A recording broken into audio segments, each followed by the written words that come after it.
ದೆಹಲಿಯಲ್ಲಿ ನಡೆಯಲಿದೆ Karnataka ಕಾಂಗ್ರೆಸ್ಸಿಗರ power show.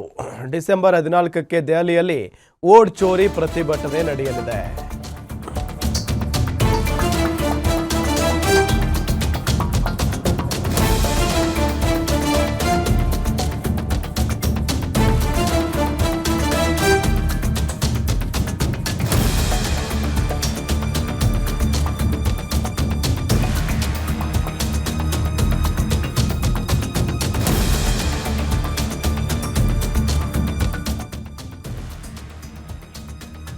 ನೋಡಿ, ಡಿಸೆಂಬರ್ 14ಕ್ಕೆ ದೆಹಲಿಯಲ್ಲಿ ವೋಟ್ ಚೋರಿ ಪ್ರತಿಭಟನೆ ನಡೆಯಲಿದೆ. ಕಾರ್ಯಕರ್ತರ ಪವರ್ ಶೋಗೆ ಡಿಕೆ ಶಿವಕುಮಾರ್ ಸೂಚನೆಯನ್ನ ಕೊಟ್ಟಿದ್ದಾರೆ. ಬರೋಬ್ಬರಿ 15,000 ಮಂದಿ ಪ್ರತಿಭಟನೆಯಲ್ಲಿ ಭಾಗಿಯಾಗುವಂತ ಸಾಧ್ಯತೆ ಇದೆ. ವಿಶೇಷ ರೈಲಿಗಾಗಿ ಇಲಾಖೆಗೆ ಮನವಿಯನ್ನ ಮಾಡಿತ್ತು ಕಾಂಗ್ರೆಸ್. ಆದರೆ ದೆಹಲಿಗೆ ವಿಶೇಷ ರೈಲು ಸಂಚಾರ ಸಾಧ್ಯ ಇಲ್ಲ ಅಂತ ಇಲಾಖೆ ಹೇಳಿದೆ.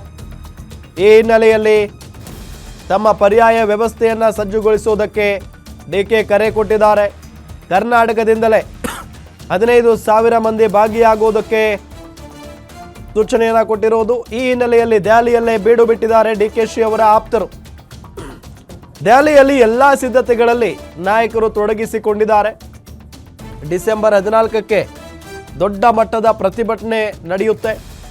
ಈ ಪ್ರತಿಭಟನೆಯಲ್ಲಿ ಸಿಎಂ ಮತ್ತು ಡಿಸಿಎಂ ಇಬ್ಬರು ಭಾಗಿಯಾಗ್ತಾರೆ.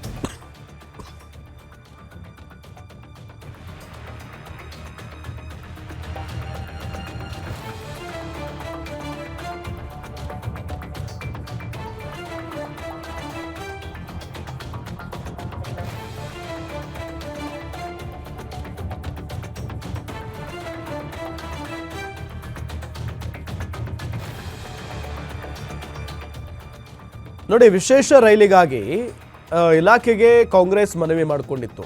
ಒಂದಲ್ಲ ಎರಡಲ್ಲ, ಅಂದರೆ 15,000 ಮಂದಿ ಪ್ರತಿಭಟನೆಯಲ್ಲಿ ಭಾಗಿಯಾಗ್ತಾರೆ ಕರ್ನಾಟಕದಿಂದಾನೆ.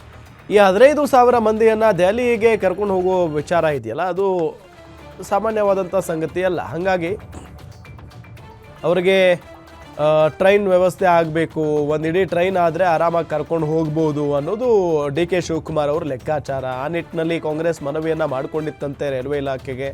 ಅದು ಸಾಧ್ಯ ಆಗಲ್ಲ ಅಂತ ರೈಲ್ವೆ ಇಲಾಖೆ ಹೇಳಿದ ನಂತರ ಒಂದು ಪರ್ಯಾಯ ವ್ಯವಸ್ಥೆಗೆ ಈಗ ಡಿ ಕೆ ಶಿವಕುಮಾರ್ ಕರೆಯನ್ನು ಕೊಟ್ಟಿದ್ದಾರೆ ಅನ್ನೋದು ಗೊತ್ತಾಗ್ತಾ ಇರುವಂಥ ಸಂಗತಿ.